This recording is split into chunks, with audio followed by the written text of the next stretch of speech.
Overlord Volume 5 Chapter 2 Blue Roses Part 1 Lower Fire Month, 9th month, 3rd day, 802 Dressed in his white full-plate armor, his sword by his side, a fully equipped Climb stepped into the Valencia Palace.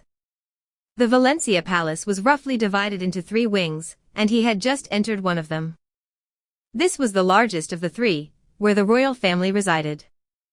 Unlike Climb's dwelling place earlier, the palace was very well lit, collecting light from the outside in a brilliant display that seemed to make the interior sparkle. The polished hallways were free of litter, practically spotless in fact. The reason why Climb's full-plate armor made no sound as he walked upon it was because it had mithril and orichalcum in its construction, and it was additionally enchanted on top of that. Along the clean and spacious hallways were the elite soldiers assigned to guard duty in the palace. They stood resplendent in their full-plate armor. They were knights. The Knights of the Empire were commoners recruited and trained into professional soldiers. In contrast, the kingdom's knights were usually third sons of landed nobles or others who could not otherwise inherit the family estate. However, the crown paid them very highly, and so only first-rate swordsmen were accepted for membership. Not even nobles could sneak in through backdoor connections. The best way to describe them would be the king's personal guard. Incidentally, Gazef's position as warrior captain was because many people opposed his knighthood, and so the king created a new appointment for him.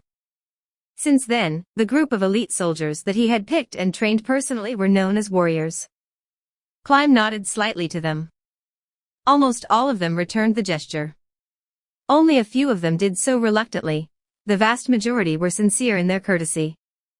They might be nobles, but they were also men of martial spirit who were sworn to the king. Excellent warriors who devoted their lives to their king were worthy of their respect. In contrast, Climb passed another group of people in the hallway, who viewed him with open hostility. They were the maids. Almost all of them frowned whenever they saw Climb.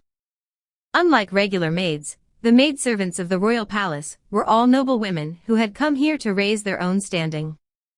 Thus, to some extent, they were of higher status than Climb. In particular, the maids who personally served the royal family were heiresses of high-ranking nobility. They plainly displayed their anger at having to bow and scrape before a man who was beneath a mere peasant. It was true that Climb was lower-born than they were, so it was not hard to see why they would give him the stink-eye when Renner was not looking. Climb understood this, and he had never once gotten angry at them for that. However, that mindset, combined with Climb's own blank expression, made the maids think he was snubbing them, and it only deepened their anger for him. Meanwhile, Climb paid that vicious cycle no heed. Or rather, it might be better to say that if he was really that careful, he ought to be able to tie off those loose ends in a better way. Even so, Climb felt mentally fatigued after walking through this palace.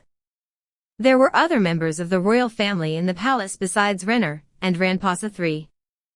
GGH? As Climb saw one of those royals approach, he immediately went to the wall, his back ramrod straight, and pressed his hand to his chest in a salute.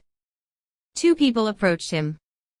The one behind was a tall, skinny man, with a head of slicked-back blonde hair. His name was Marquis Raven, one of the kingdom's 6 great nobles. The problem was the slightly plump man walking in front of him.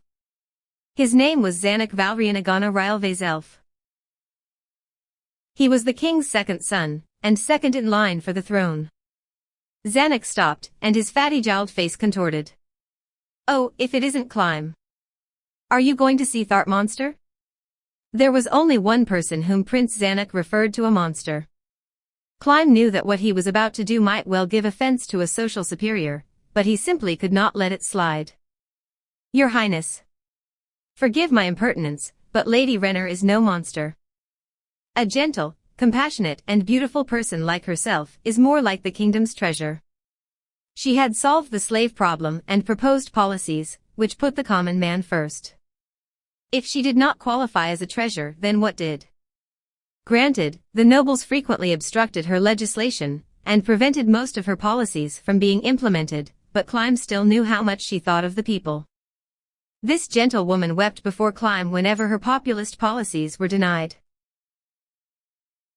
What right did a useless man, Zanuck, have to lecture her? Anger flared up within Climb's heart, and he longed to give Zanuck a good punch. They might only be half related by blood, but they were still of the same bloodline, and he should not be saying such things. However, Climb did not allow his anger to take physical form. Renner had once said, "My brother wants to provoke you into slandering him. I'm sure he's trying to find an excuse to take you away from me. Climb, you must not show any weakness to my brother." Climb thought back to the day when he had solemnly sworn that he would never betray that forlorn look on his master's face, she who had been abandoned even by her family. "I never said Renner was a monster." "That's just what you're thinking, forget it. Enough with the cliched excuses. Still, to think you'd actually consider her a treasure. When she makes her proposals, does she actually think they'd be accepted? I can't help but think that she suggests them even when she knows they'll be rejected anyway. How could that be? It was impossible. This man was simply guessing wildly in his hideous jealousy. Your servant submits that such is not the case here. Hoo. So you don't consider that woman a monster? I don't know if you have terrible taste, or if her acting's too good. I'd suggest you doubt her a little more." "How could I doubt her? Renner-sama is a treasure of the kingdom. Of that I have no doubt. Everything she did was righteous." Climb could come to that conclusion, because he had been watching from beside her. "Really now, is that so? How interesting. Then, could you send that monster a message? Tell her that while I, as her elder brother, consider you as a political tool, if you're willing to help me, I can relieve you of your inheritance and grant you a domain on the borderlands." Frustration surged up in Climb's heart. "Surely you jest. I can hardly believe you would actually tell me that in a place like this, so I shall pretend that I never heard it. Hoo. What a shame. Let's go, Marquis Raven." The silent man nodded from where he had been watching Climb, and Zanuck from the side. Climb did not quite understand Marquis Raven. He seemed to have drawn a clear line between himself and Climb, but he did not look at Climb the same way the other nobles did. Renner had not given Climb any special instructions about Raven either. "Ah yes. Marquis Raven agrees with me that that woman is a monster. No, it is more that we have the same vision, hence our alliance. My prince. Let me say it, Marquis Raven. Heed my words, Climb. If you were blindly devoted to her, I wouldn't be telling you all this. However, I feel that you've been deceived by that monster. That's why I'm telling you, in good faith, about her monstrous nature." Marquis Raven followed behind him. Climb muttered to himself in the now deserted corridor. "Renner-sama is the kindest person in our country. My existence is proof of that." Climb swallowed the following words, but spoke them in his heart. If Renner-sama were to rule the kingdom, it would surely become a great nation that puts the people first. Of course, that was an impossible dream given the reality of the succession. Even so, Climb could not abandon that idea. Lower Fire Month, 9th month, 3rd day, 8:11. Shortly after that, Climb arrived at his most frequently visited room in the palace. After checking several times to make sure nobody was around, he reached out and turned the doorknob. Entering without knocking was an exceedingly impolite course of action. However, the owner of this room had asked him to do so. His mistress had refused to listen to his protests, no matter what he said. In the end, Climb had given in. There was no way he could win when women's tears flowed. Still, his mistress had permitted him several exceptions to that. For instance, there was no way he could barge in unannounced if the king was present. That said, entering without knocking was very stressful on Climb. People who do that ought to be punished. It was only natural for him to feel stressed out when he thought about that as he opened the door. Just as Climb was about to push it open, he heard the sounds of a heated discussion through the half-opened door. There were two voices, both female. One of them belonged to his mistress. Climb was still standing outside the door, but she had not noticed him. That was probably because she was too excited about the discussion. That being the case, Climb did not wish to dampen her ardor. Climb stood still, listening to the discussion within the room. He felt guilty about eavesdropping, but he would feel worse if he interrupted their conversation. I told you, didn't I? People have always focused on immediate gains. The crop rotation plan you were talking about, Renner. I have no idea how that will increase yields, but how long will it take to show results? About 6 years or so. And how much money will be lost in planting other crops during these 6 years? That would depend on the crops in question. However, assuming a normal yield is 1, I think the yield would go down to 0.8, in other words, it's a 20% loss of revenue. However, after the 6th year, the yield will go up by 0.3 forever. I'm sure the figure will be higher if we add pastures for livestock into the mix.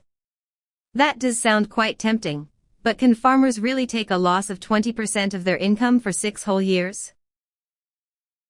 I think we could have the country extend interest-free loans to compensate for the 20% loss, and then ask for repayment after the yields return to normal. If the yields don't go up, then it won't have to be repaid, or there could be some other way. The important thing is that once the yields go up, the loans can be paid off in 4 years. That might be hard. Why is that? I told you, didn't I? People prefer to focus on immediate gains, and many people want stability. A lot of people will hesitate even if you tell them they'll be able to get 130% of their original crops in 6 years. I don't get it. It worked really well on the test field. Maybe the experiment went well, but you still can't guarantee that it'll succeed. Well, it's true that we didn't foresee every possible condition while conducting the experiment, so we can't be absolutely certain of the results. If we had to consider soil quality, and the weather as well, the experiment would have become too big. That's troubling. I don't know if that 30% increase is a minimum figure or an average amount. Either way, it's not very convincing. You need to guarantee profits, and that they won't lose out in the short term. How about subsidizing the 20% shortfall for the 6-year period? The noble faction would love that, because it would weaken the king's power. But, if we can guarantee a big return after 6 years, the kingdom will grow stronger too, right? That also means that the opposing noble faction will become stronger as well, while the king's side will have 20% lower yields. The nobles of the royal faction won't stand for it. Then how about asking the merchants? Those big traders? They have their own politics among them. If they help the royals too readily, it might ruin their relationship with the nobles. There sure are a lot of problems, Locke's. And they all come up because you're not good at forward planning. Well, I do understand it's hard to get a proposal passed when there are 2 huge blocks within the country. What about just implementing it under Crown territory? My brothers won't approve. Ah, you mean those gentlemen who left their wisdom in their mothers' bellies for your sake. But we don't have the same mother. Ah, then they left it in the king. Still, it's pretty bad when even the royal family isn't united. The room fell silent, which told Climb that the discussion was over. Ah, you can come in. Can't he, Renner? Climb's heart lurched as he heard those words. He was surprised that she had sensed his presence, but at the same time, he had been somewhat expecting that. He slowly opened the door. Pardon me. A familiar sight filled Climb's eyes. The room was luxurious but not tacky, and there were 2 blonde-haired maidens seated at a window-side table. Both of them were beautiful young ladies in complimentary dresses. One was the owner of this room, Renner. The other one sat opposite her. Her eyes were green and her lips were pink, and she was in radiant health. While her looks fell short of Renner, she exuded a charm of her own. If Renner sparkled like a gemstone, then she glowed with vitality. Her name was Locke's Alvian Dale Aindra. It was hard to tell given the sheer pink dress she wore, but this woman was the leader of one of the 2 adamantite-ranked adventurer teams in the kingdom, and Locke's closest friend. She had racked up a considerable tally of accomplishments at the tender age of 19, and the fact that she had attained the coveted rank of adamantite must be due to her astounding talent. Climb felt the stirring of jealousy in the depths of his soul. Good morning, Renner-sama, Aindra-sama. Good morning, Climb. Morning. After greeting them, Climb made to move to his designated location, behind and to the right of Renner, but a voice halted him. Climb, not there. Here. Renner indicated the chair to her right. Climb found this very strange. There were 5 chairs arranged around the circular table. That much was normal. However, 3 cups of tea had been poured. One was in front of Renner, another was before Lockye's, and one more was in front of the seat beside Lockye's, not the one Renner had indicated. Climb looked around, but he could not find any trace of the third person. Climb was surprised, but he looked at the chair anyway. Renner's orders to Climb had caused a great deal of strain for him, be it in a commoner sharing a table with their master, a member of royalty, or in barging into a room uninvited. But Climb looked pleadingly to the other woman for help. He hoped against all hope that she would reject the request, but that hope was promptly denied him. I don't mind. This, Andrew-sama. I told you before, didn't I? Call me Lockye's. Lockye's looked to Renner. Climb's special.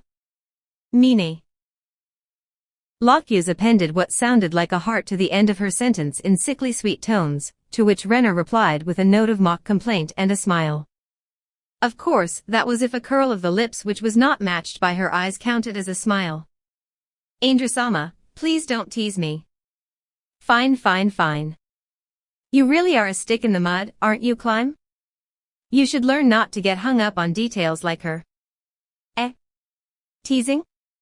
Faced with Renner's look of surprise, Lockye's froze in an incredibly fake way before exhaling with exaggerated intensity. Of course.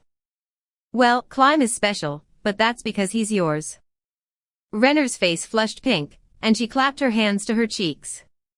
Climb had no idea what to do and looked away from Renner, and then his eyes went wide.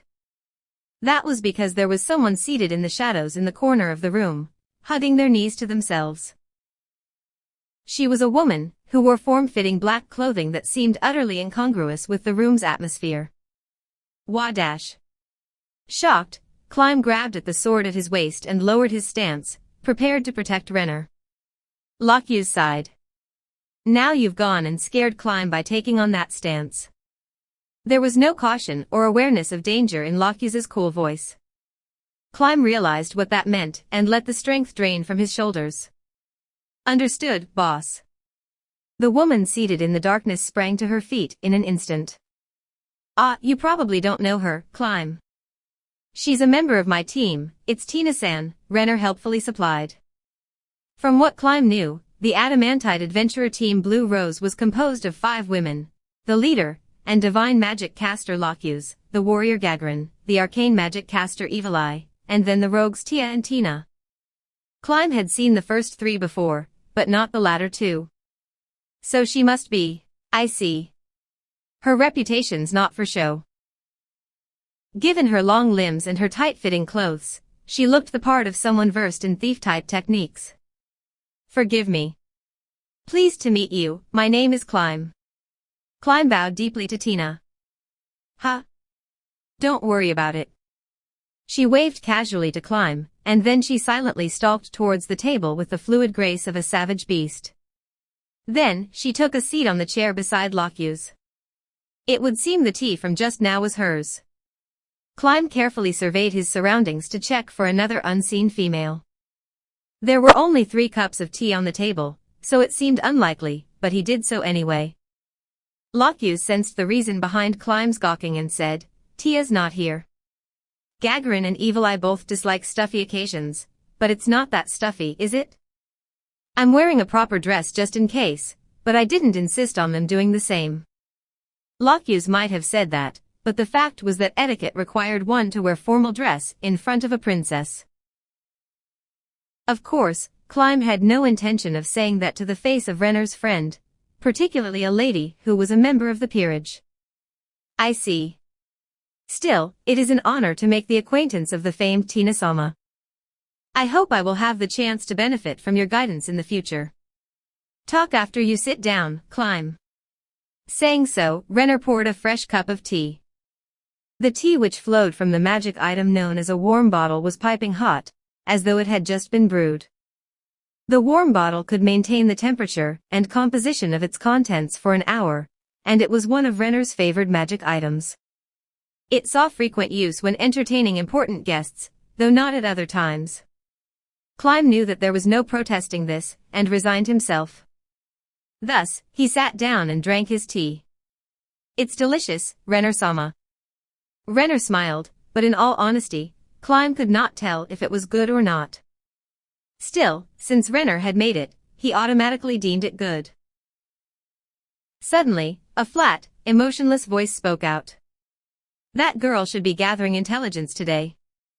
The three of us were supposed to come here together, but in the end our ONI leader handed out work at the last minute. It's all our ONI leader's fault." Needless to say, that voice came from Tina. A frightening smile came over Lokyu's face as she heard the words ONI. Climb tore his eyes away and said, "I see. I hope I'll be able to see her sometime." Climb, Tina-san and Tia-san are twins. Even their hairstyles are almost identical. So once you've seen one, you've seen the other. Climb did not think the matter was that simple, but he nodded in understanding.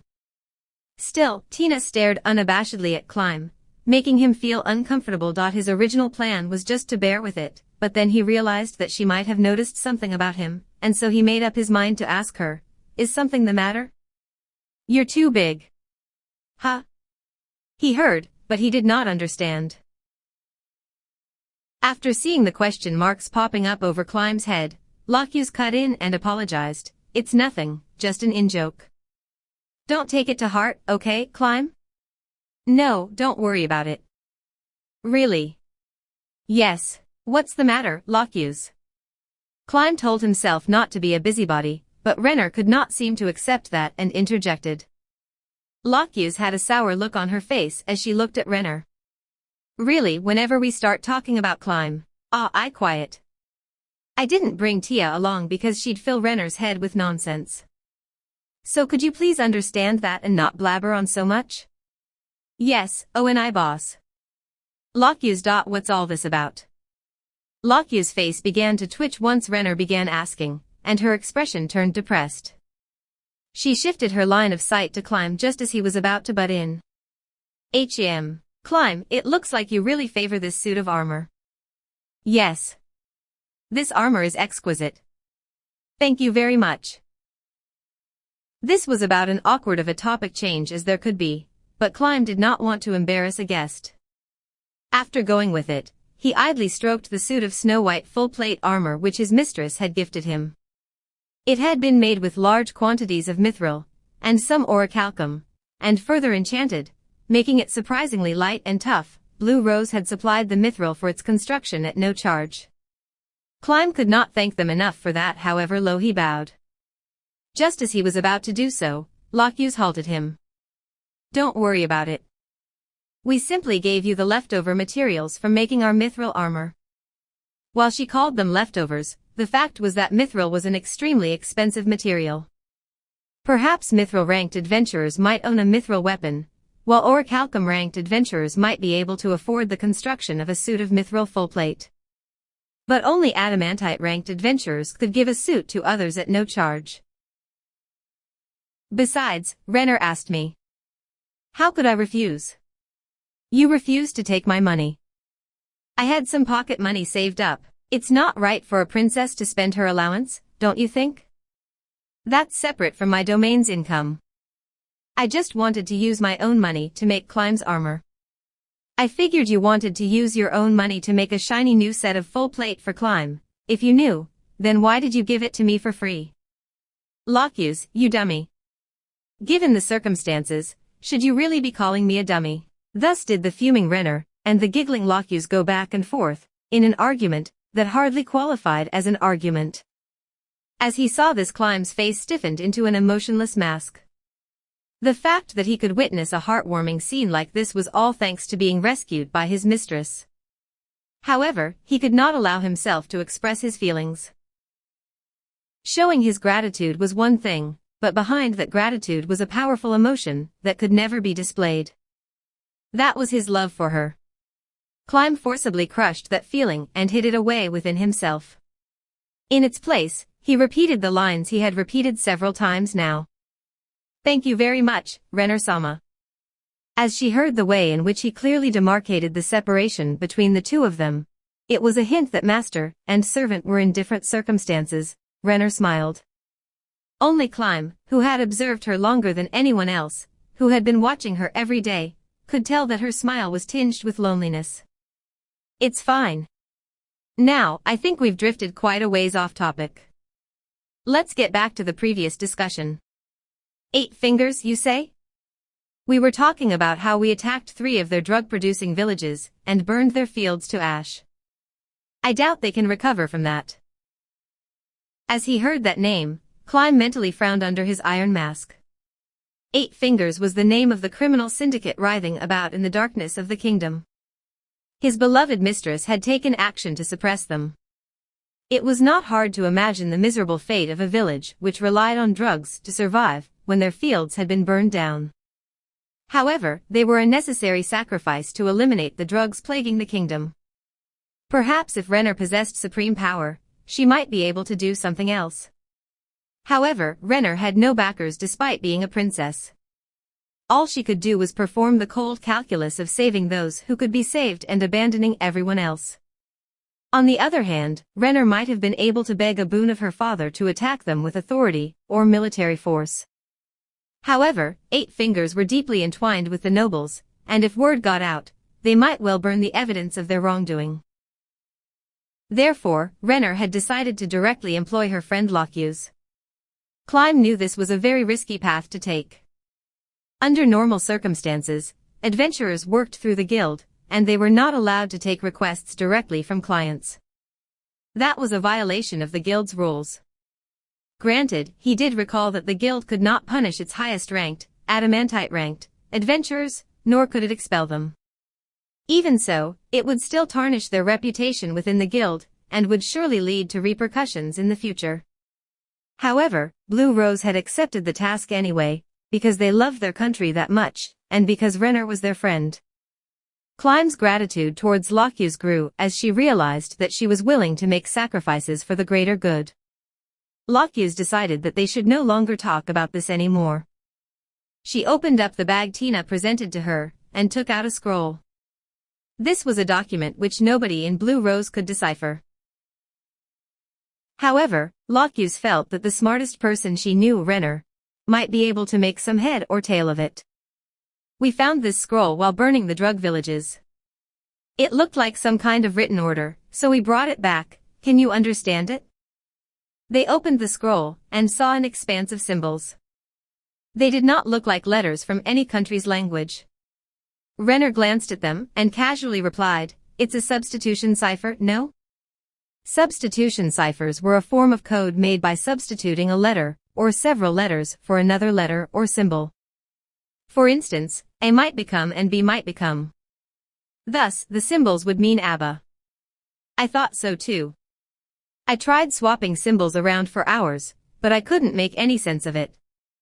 We took a man prisoner who looked like he was in charge, because we suspected that he might have memorized the cipher key, and we were planning to use charm magic on him to make him decode the message for us. However, you should know that when the same caster uses the same spell on the same subject multiple times, you get poorer results. Therefore, I wanted to make good use of our first casting. So I decided to discuss it with you before using the spell.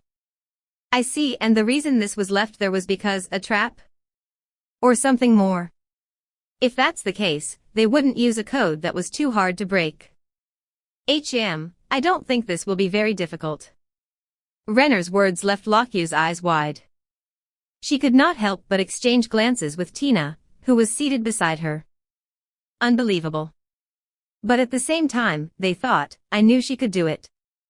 Let me think, in the kingdom's language, the first word of any document is either a masculine, feminine, or neuter pronoun. Give me a moment. As she muttered to herself, Renner rose with the scroll and went to fetch paper and pen. Then, she began writing out blocks of text on the paper. This is a simple substitution cipher of one character for one symbol, so breaking it is easy. And fortunately, they were using the kingdom's language. If they had used the Empire's literature, or something like that as a cipher, it'd be almost unbreakable. But this, well, once you know what one of the words means, you can just fill them in one by one. Anyone could break this if they were willing to work hard. No, well, you make it sound easy. But wouldn't that mean you'd need to know tens of thousands of words to break the code? Well, these are encoded literary references.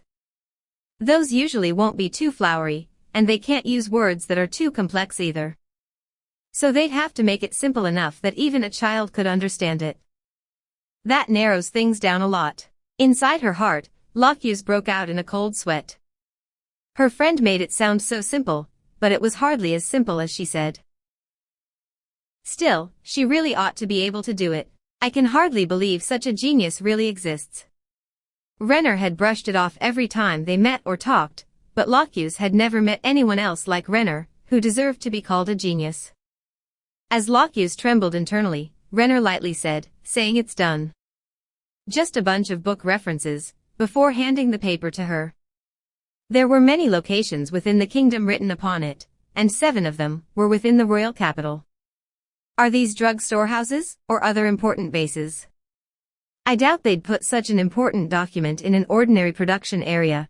This is probably bait, don't you think? Bait? As in for a trap? I don't think so. Think of it this way. 8 Fingers is one organization, but they're more like 8 separate groups working together, right? Lockhews nodded. So this should be information about the other 7 groups, or should I say divisions?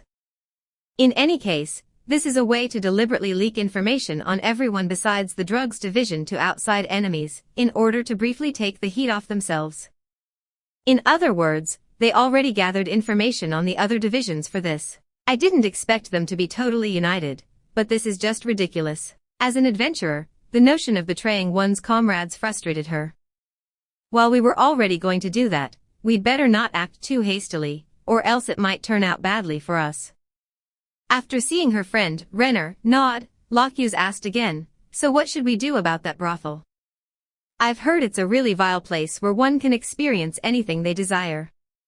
Lockhews felt her anger build just by mentioning it. Bastards. Those scum who can only think with their dicks ought to be killed.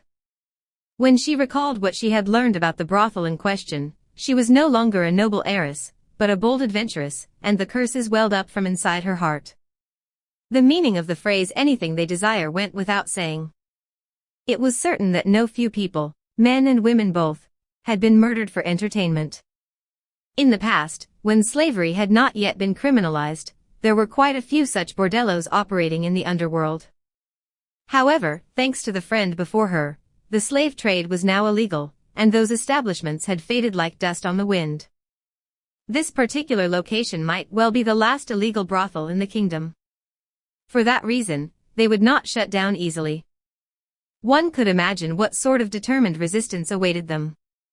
After all, it was a tainted paradise for those people with crude, unspeakable desires. Say, Renner. Since we can't deal with them through the law, why not have us force our way in and expose their crimes? It'll be okay as long as we find evidence, right? If the slave trading division really is running that brothel, then breaking them will be a huge blow. Plus, depending on where the evidence points, we'll be able to teach a painful lesson to the nobles who are in league with them. You might be right, Lockhews. But if you do that, won't it inconvenience your family, the Alvian family? I find it very hard to act because of that.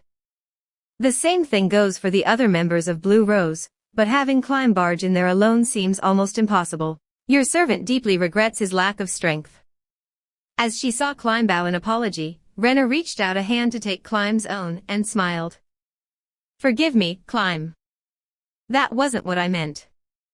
It's the only underworld brothel in the royal capital, so nobody could take it down by themselves. See, I trust you most of all, Climb. I know how hard you work for me. However, don't do anything which might get yourself involved. This isn't a request, but an order, okay? If anything happened to you, even Lockhews, as a woman watching from the side, was moved by the tears of the ravishing beauty before her eyes. Then how about Climb? He tried his best to put on an emotionless front, but he could not. Those flushed cheeks said everything for him. Were a bard to give a title to this moving scene, said bard would surely name it The Princess and Her Knight. Yet, Locuse felt a twinge of fear. She thought that it ought to be impossible, but if Renner were doing this on purpose, then she would be a vixen of truly unimaginable proportions. What am I thinking? Why am I doubting my good friend? Besides, hasn't everything that's happened up till now proven that she's not a petty little schemer? If I can't even trust someone like her, someone with the title of Golden, who crusades for justice, then who can I trust? Locuse shook her head and spoke. That was also to dispel the frightening notion in her head. Ah yes. Tina's investigations have uncovered several leaders in the slave trades, several nobles with links to Coco Doll. However, we haven't verified their guilt yet, so it's too early to take action right now. Renner and Climb reacted to one particular name among the list Locuse recited. That man's daughter is one of my personal maids. Well, I don't think she was sent there as a spy, because they're on guard against you, but still, I can't be sure that she's just a maid looking to promote herself. Indeed. Looks like we've policed the information quite well. Climb, you also have to keep that in mind. Then, let's discuss what to do about the locations we've learned from the coded orders. Renner, would you mind lending me Climb? I'd like him to tell Gagarin and the others that they may need to move out for an emergency. Part 2 Lower Fire Month, 9th month, 3rd day 9:49. Climb walked along the main street of the royal capital. Climb blended perfectly into the mass of humanity, given that he had few distinguishing features about him. He did not wear his distinctive suit of white armor. While he could use certain alchemical items to change its color, he was not that attached to it. Besides, there was no need to go around in full plate armor while walking on the streets. As a result, he dressed lightly, wearing a chain shirt under his clothes. Only the longsword at his waist marked him as visibly different from the average citizen. He looked like a patrolling soldier, a city guardsman, or a mercenary when outfitted in that way. Some people would avoid him, but they would not clear out of his path in the way they would for someone in heavy armor. Anyone in such a panoply ought to be an adventurer. It was not so much that they needed the protection as the publicity. Dressing in an eye-catching way was not a strange thing for adventurers, because it helped promote themselves. Some of them even favored unique and provocative fashions to make a strong impression on others. Thus, word would spread and their reputation would build. In other words, dressing oddly was something like a trademark of adventurers. However, there was no need for high-end adventurers, like the members of Blue Rose, whom Climb was going to visit, to do so. At their level, they would make conversation just by walking along the street. Soon he saw an adventurer's inn along the road. Said inn had a stable and a large yard for sword practice. Its beautiful exterior promised an equally exquisite interior, and the guest windows were fitted with pieces of clear glass. This was the royal capital's most expensive inn. It was a gathering place for adventurers who were confident of their skills and able to pay the onerous bills. Climb opened the inn's door, paying no heed to the guards which flanked it. The drinks bar cum dining hall occupied an entire floor, but it was sparsely populated with adventurers, considering its size. This clearly showed the rarity of high-paid adventurers. The clamor within the inn quieted for a moment as several curious gazes were thrown in Climb's direction.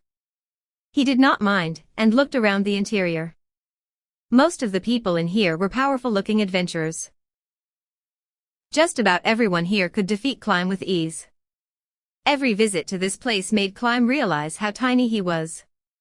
He resisted the urge to fall into despair, and his eyes focused on a point within the inn. In front of him, in the innermost depths of the inn, was a round table. He looked at the two people seated around it. One of them was tiny, dressed in a long black robe which covered their entire body. Their face could not be seen. It was not because the light was insufficient, but because they wore a strange, full face mask set with a bloodstone. There was a narrow crack